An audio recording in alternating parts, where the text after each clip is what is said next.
with problems of what to do with those of us who have been used to paper for years, and then the new generation, which I think is where the answer lies.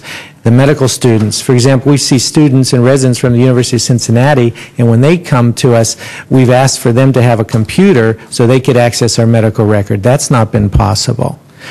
But as to your original point on the privacy and confidentiality, I have great confidence that the software managers know how to program that stuff to make it safe.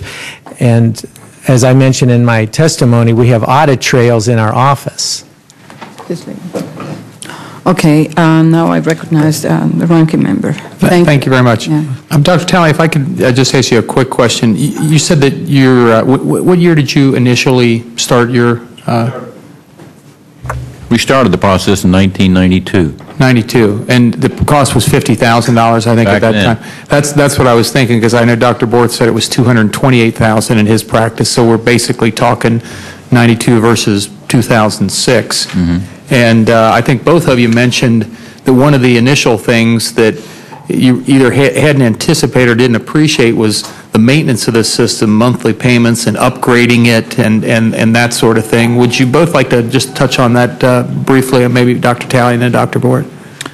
Well, upgrading it is no different than the similarity that many people are familiar with. It's like opening up a Word document from Word 203 versus Word 97. We all know that a Word 203 will not decode a 97, which is why the Library of Congress is having so much trouble.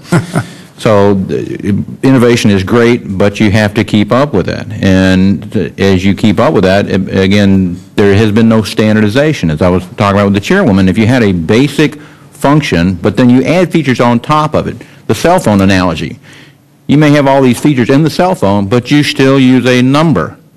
Even if it's a voice recognition, it's a number that transmits.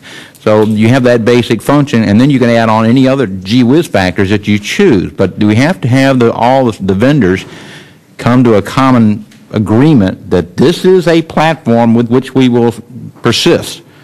And then that will be the interoperable platform. Okay. Dr. Borth, did you want to touch on that? Well, it was a shocker to us because it was the sticker shock of the initial outlay, but then the ongoing upkeep and enhancements as we got further into the system, and dependent, to be honest, where we depend upon it, so we are obligated to upgrade it and make sure that we have the latest versions. Because, for example, there's drug interactions.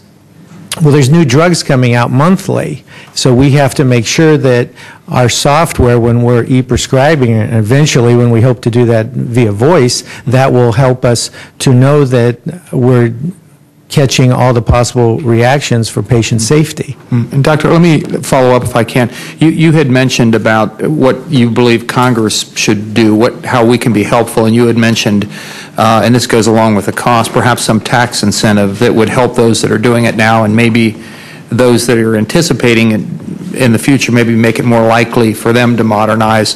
And I would assume that at this point in time, the equipment that you purchase, depending on how many years it's going to be good for, you can deduct that from the tax of the partnership, or if you're a sub-S or whatever you are individually, whatever. But what you would prefer to have something that would be more of an incentive, a tax credit or something. Had you thought about that? Well, I can't speak specifically as to tax credits, but I will say this, that, for example, what you all in Congress have done with the Medicare D, incentives for encouraging us to go for e-prescribing, I believe that's a step in the right direction. I think it's a small step, but that is, for example, an incentive that will help us with the costs that we're incurring. As to the tax incentives, we're just struggling with the overhead. We're drowning in overhead, and this was one that we didn't foresee.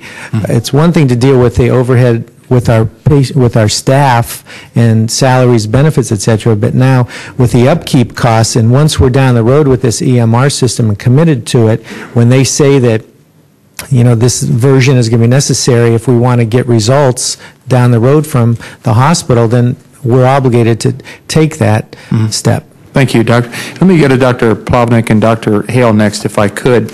I guess in the fields that you're in, both psychiatry and being obstetrics and gynecology, you emphasize the privacy issues and the sensitivities that might be there if personal information gets out, and that would seem obvious. And I know we've had up here, just as a member of Congress, I can tell you I was one member whose computer system got hacked into by the Chinese, and there were other committee chairs that got hacked in, and we think the Chinese probably targeted us because I'm one of the co-chairs of the Congressional Taiwan Caucus, and we've also been pretty outspoken on human rights abuses in China, so we were one of the ones that got hacked in. We had the incidents of an IRS agent recently who was snooping into the IRS returns of celebrities and things. So there's always a concern out there about information. And are there any suggestions that the two of you might make to us, or anything that we can do to improve the concerns that might be out there about privacy issues relative to electronics records in the medical fields and your fields? Not either one or both. There's two offhand. There's two types of situations where information could be disseminated. One is a security-related issue with hacking, as you mentioned, where an outsider gets into the system and accesses information. And there's a variety of technological solutions to prevent that in terms of encryption and password protection and protecting information as it goes online. And any system with sensitive health information needs to have that level of protection. Another situation where information can be accessed is actually by somebody who may have legitimate access within a system, as in the situation of celebrity records being accessed. Those are often by people who do have access to the system, hospital staff or IRS staff in the situation you mentioned.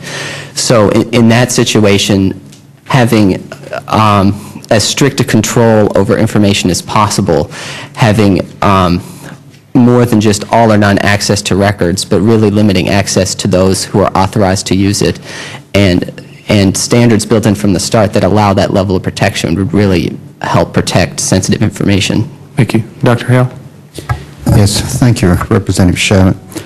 Obviously, external, you can have firewalls, you can have coded entry protection. One of the problems that we see with our people is that because there is no ability to transfer one record from one platform to another platform, that is where you wind up with the greatest breach of security, because that requires someone to go in, take that record, and move it into another record. You can't always say that that individual who's now transferring one record from one platform to another platform is going to remain secure. Mm-hmm. Just as you said, there are people out there who, even though they talk about how secure their record is, when they get to another platform, somebody has had to breach that security. That's one of the problems we face with this lack of ability to move medical records between. I think I hadn't originally thought about it, but I think the cell phone analogy is very true. Let me just give you an example that we have found. As I indicated earlier, we've made our record available free of charge. We have an outstanding antepartum record for pregnant women. It's used by hundreds of thousands of pregnancies every year. We have said we will make it available to any electronic vendor that wants to use that record. One of the problems that we see with that particular record is that we have a few vendors who, yes, are actually using it. We have others that are using part of it and want to use it. And why will they not use it? Because the cost that they can give to our fellows to use their record and use their system is their profit margin. And so they don't want to make certain that anybody else could use it or that it's compatible with other groups, because then this becomes a problem with them in terms of where they're going. And that's where we see the greatest difficulty. If we had a consistent platform, and our records go to Dr. Bort's physicians, obviously with Dr. Gottlieb, our records need to be comparable, and yet they're not. So every time you have to share that record with some other system, you run a great risk of a loss of security. That's where one of our biggest problems is Thank you. today.